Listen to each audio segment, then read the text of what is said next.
Hey everyone, welcome to my channel. I hope you're having a great day. Today's topic is Angel Ramiel that helps us in speaking our mind in a light way. And if you're excited like me, please leave a like, subscribe, and share this video with family and friends. Let's get started. The angel governs the zodiac sign of Leo is called Ramiel, translated to the thunder of God. He supports us to create positive impact in the world by speaking our mind and our truth in a light way. So necessary in our world and so necessary in our generation. Now, it's also interesting, as the Kabbalists explain, that the lunar month of Leo, called Av, is in charge of hearing.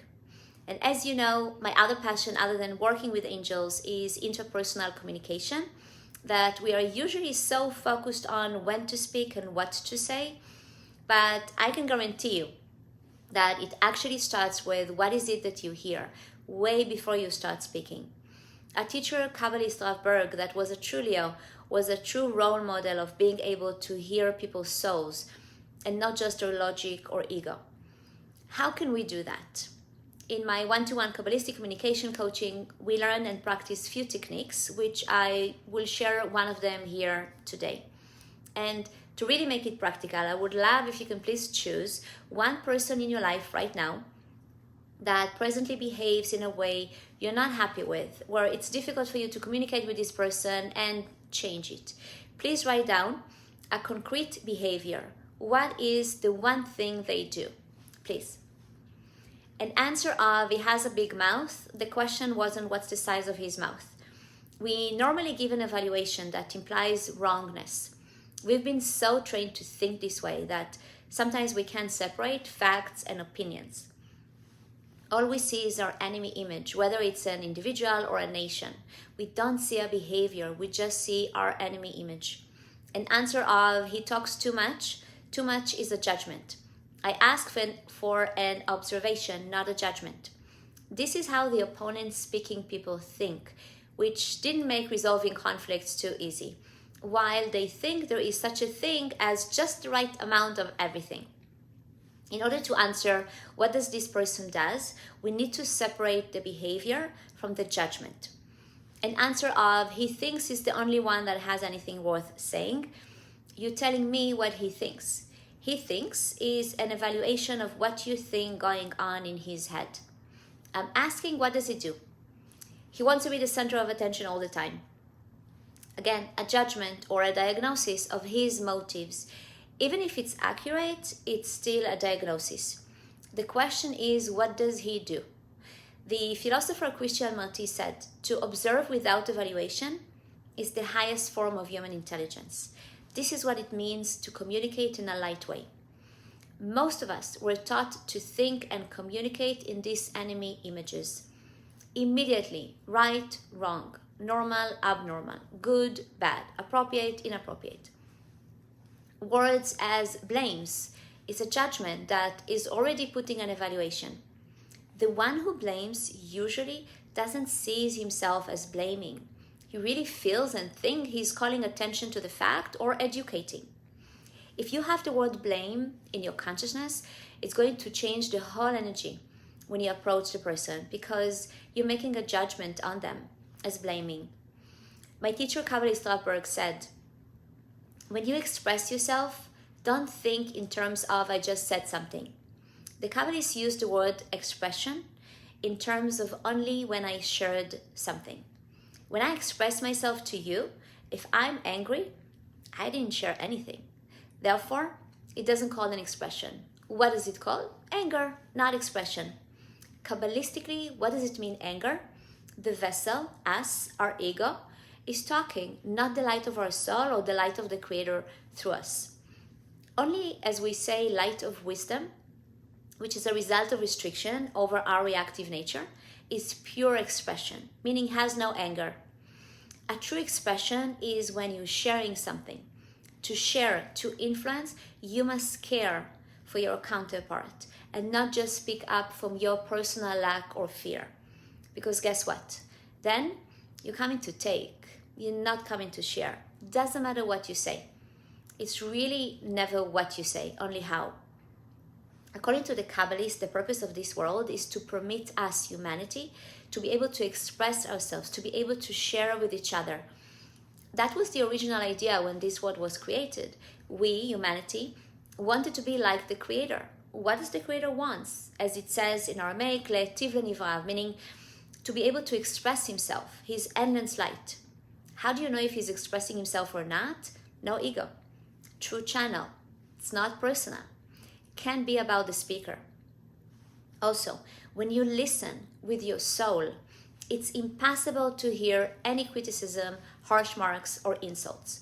With the hearing of our soul, all you can hear is the only thing human beings are ever saying: please and thank you. That's all. All that used to sound like criticism, judgment, or blame are simply tragic, suicidal expressions of please. Here are examples how to shift it from judgment to light. Saying refuses to do is a diagnosis. It might be accurate, but it doesn't tell me what does he do. You want to use instead says no, I don't want to do it. That's the behavior. Or saying speaks loud is a diagnosis. You want to use louder than I would like. Or won't stay seated after I told him to. It's a diagnosis. You want to use instead doesn't when I ask him to stay in his seat. Any evaluation on others that implies wrongness is a tragic expression of an unmet need.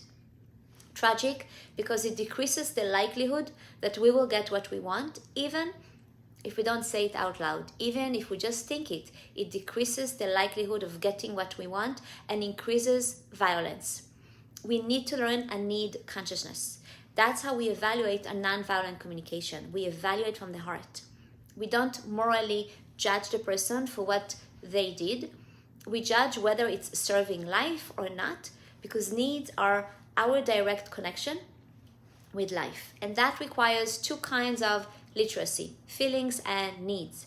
So imagine that you are talking directly to the person you chose before, and express how do you feel when this person acts in the way described before.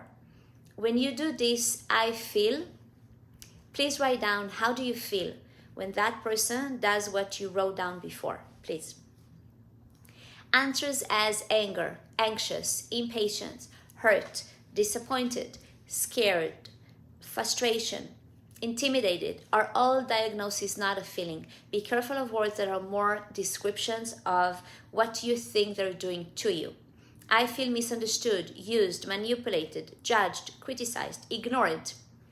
Didn't you ever feel ignored and actually felt a relief?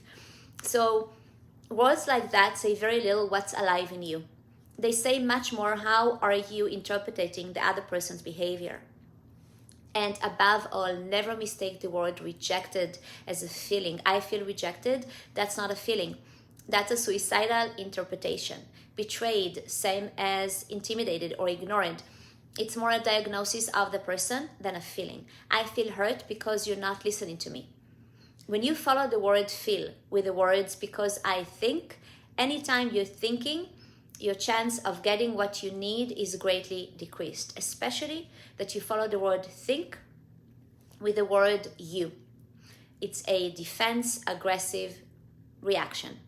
It's going to be hard for people to care about your feelings when you follow that with a diagnosis that implies wrongness. After the feelings, we don't go up to our head, we stay in our heart with feelings and connect with needs. If we want to use nonviolent communication, we want to be sure we do not use the feelings in a violent way, because feelings can either connect us in the heart or they can contribute to more division and violence. Needs contain no reference to specific ways of getting the needs met. Those are preferences or strategies or requests. So we make a big difference between needs and preferences, requests and strategies. We go into our heart and connect our feelings with our need without going to our head and without thinking about the other person. Of course, it's a skill you want to, of course, train, but this is really the most powerful form of communicating to bring people's attention to our needs that are not getting met. I really encourage you to simply practice throughout this whole month any concept that inspired you from this video. And to learn more about it or how to use it better, please check out my Kabbalistic one-to-one interpersonal communication coaching here in the link below. Hope you guys enjoyed this video. And if you found it helpful, please leave a like, subscribe, and share. Hope to see you in the next video. Bye.